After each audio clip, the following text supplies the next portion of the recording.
ಹೊಸ ವರ್ಷಾಚರಣೆಯ ಪ್ರಯುಕ್ತ ಮಂಗಳೂರು ನಗರ police commissionerate ವ್ಯಾಪ್ತಿಯಲ್ಲಿಯೂ ಕಟ್ಟುನಿಟ್ಟಿನ ಮಾರ್ಗಸೂಚಿ ಜಾರಿಗೊಳಿಸಿ ಆಯುಕ್ತ ಸುಧೀರ್ ರೆಡ್ಡಿ ಅವರು ಆದೇಶವನ್ನು ಹೊರಡಿಸಿದ್ದಾರೆ.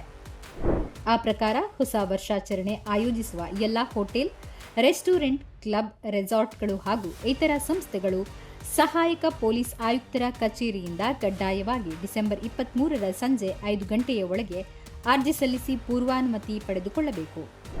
ಎಲ್ಲ ವರ್ಷಾಚರಣೆ ಕಾರ್ಯಕ್ರಮಗಳನ್ನು ಮಧ್ಯರಾತ್ರಿ 12:30 ಒಳಗೆ ಪೂರ್ಣಗೊಳಿಸಬೇಕು.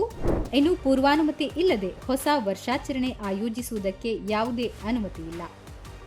ಧ್ವನಿ ಮುದ್ರಣ ವ್ಯವಸ್ಥೆ, ಲೌಡ್ ಸ್ಪೀಕರ್ ಬಳಸುವುದಕ್ಕೆ ಸಂಬಂಧಪಟ್ಟ ಪ್ರಾಧಿಕಾರದಿಂದ ಪೂರ್ವಾನುಮತಿ ಕಡ್ಡಾಯ. ಡಿಜೆ ಬಳಕೆ ನಿಷೇಧ. ಅಶ್ಲೀಲ ನೃತ್ಯ, ಅರೆನಗ್ನ ಪ್ರದರ್ಶನ, ಜೂಜು ಹಾಗೂ ಇತರೆ ಅನೈತಿಕ ಚಟುವಟಿಕೆ ನಡೆಸುವುದು ಸಂಪೂರ್ಣ ಬ್ರೇಕ್. ಮದ್ಯ ಮಾರಾಟ ಮತ್ತು ವಿತರಣೆಗೆ ಸ್ಥಳೀಯ ಅಬಕಾರಿ ಇಲಾಖೆಯಿಂದ ಲಿಖಿತ ಅನುಮತಿ ಕಡ್ಡಾಯ. ವಿದ್ಯಾರ್ಥಿಗಳು ಅಥವಾ ಯುವಕರು ಸಾರ್ವಜನಿಕ ಸ್ಥಳಗಳಲ್ಲಿ ಅಸಭ್ಯ ವರ್ತಿಸಿ ಕಿಡಿಗೇಡಿತನವನ್ನ ಪ್ರದರ್ಶನ ಮಾಡಿದರೆ ಕಠಿಣ ಕ್ರಮ. ಹೊಸ ವರ್ಷಾಚರಣೆ ನಡೆಸುವ ಹೋಟೆಲ್, ಕ್ಲಬ್ ಅಥವಾ ವಿಶೇಷ ಪಾರ್ಟಿ ನಡೆಸುವ ವ್ಯವಸ್ಥಾಪಕರು ಕಾರ್ಯಕ್ರಮಗಳಲ್ಲಿ ಮದ್ಯ ವಿತರಣೆ ವ್ಯವಸ್ಥೆ ಮಾಡಿಕೊಂಡಿದ್ದಲ್ಲಿ 18 ವರ್ಷದ ಕೆಳಗಿನ ಅಪ್ರಾಪ್ತರಿಗೆ ಪ್ರವೇಶ ನಿರ್ಬಂಧಿಸಿರಬೇಕು. ಸಂಭ್ರಮಾಚರಣೆ ಹೆಸರಿನಲ್ಲಿ ಮಹಿಳೆಯರು, ಹೆಣ್ಣು ಮಕ್ಕಳನ್ನ ಚುಡಾಯಿಸುವುದು, ಕಿರುಕುಳ ನೀಡುವುದು ಹಾಗೂ ಅಶ್ಲೀಲ ಚಟುವಟಿಕೆ ತಡೆಹಿಡಿಯಲು ವಿಶೇಷ ಕಾರ್ಯಪಡೆ ನಿಯೋಜಿಸಲಾಗುತ್ತದೆ.